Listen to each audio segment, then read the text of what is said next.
I'm from Dokolo Girls Senior Secondary School, northern part of Uganda. Yes, this project, Bakhita, that is a Bakhita Partnership in Education.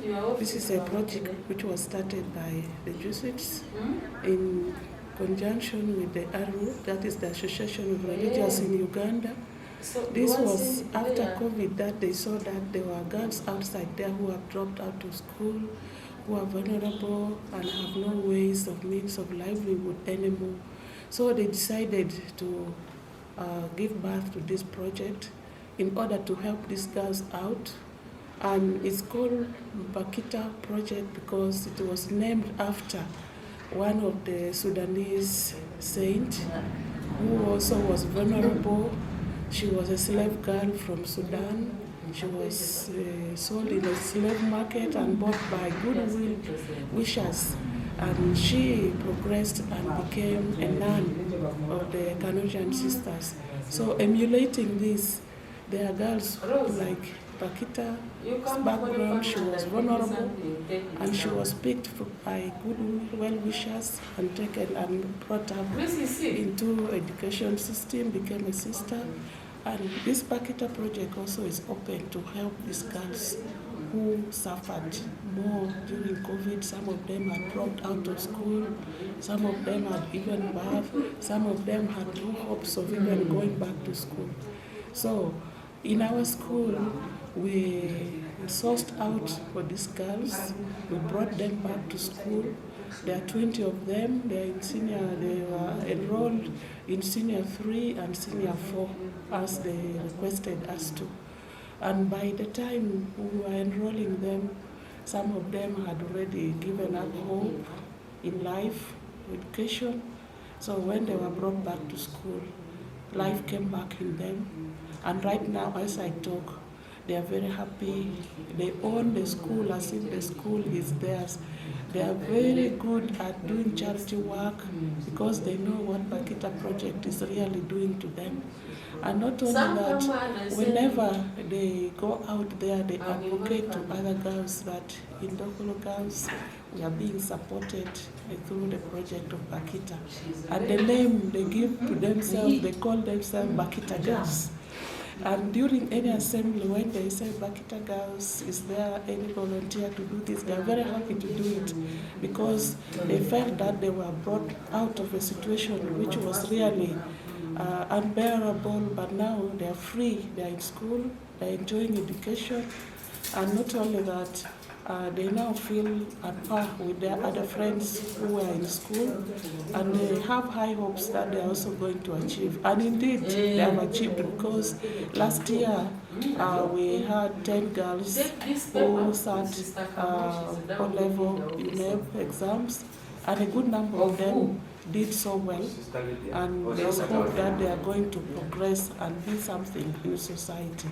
Yes, this is the effort made by the sisters in most schools, because this project was piloted in 15 schools in the country, and most of these schools are schools run by the sisters.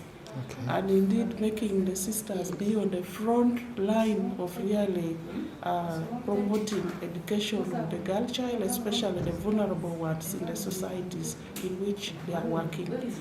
And as we have come here, we have come to evaluate what the project has done to these girls for the last 2 years, because this project began in 2022.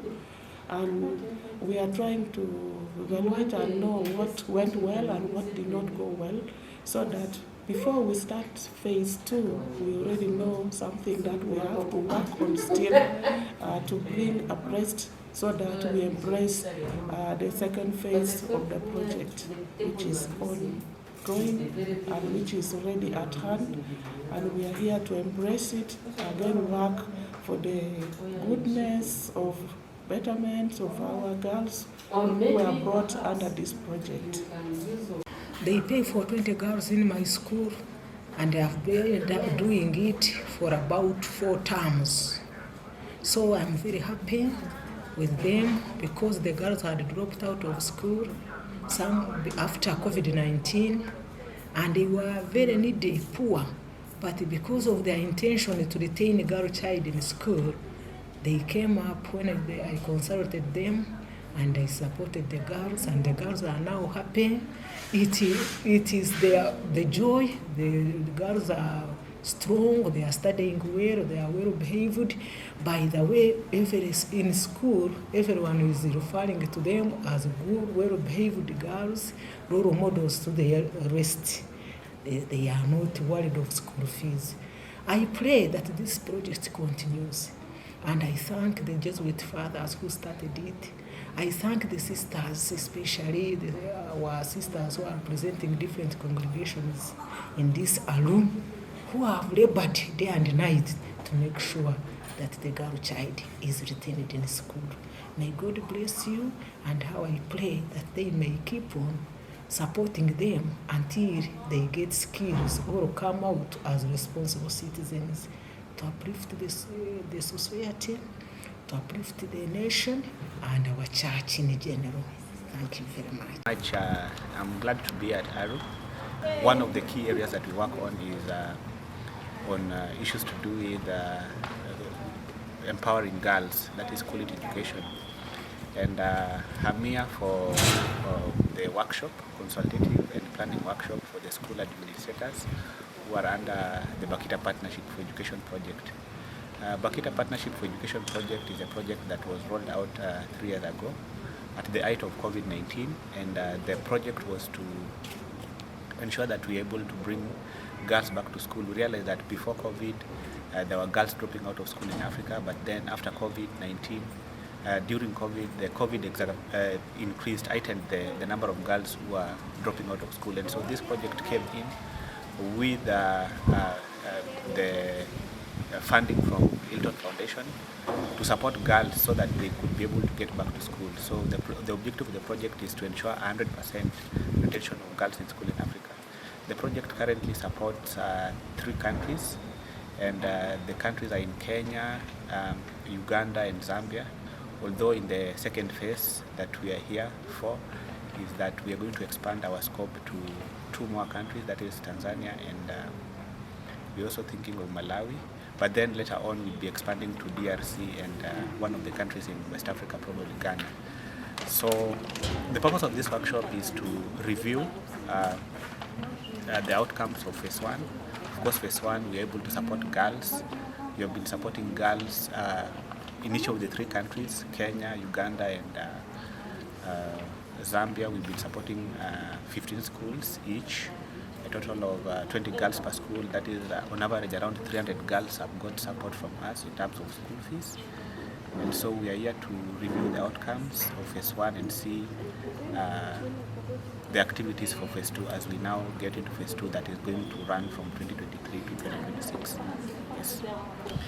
We can say that the progress has been good because we've got good support since we initiated this project, and the project in each and every country there are project coordinators who work closely with the school administrators. Those are the teachers for these schools, and together with the parents and the community at large to support this girl. And we've seen from the workshop that we've held in the past 2 days, that yesterday and today, we're able to review some of the successes and some of the challenges that were experienced during the first phase.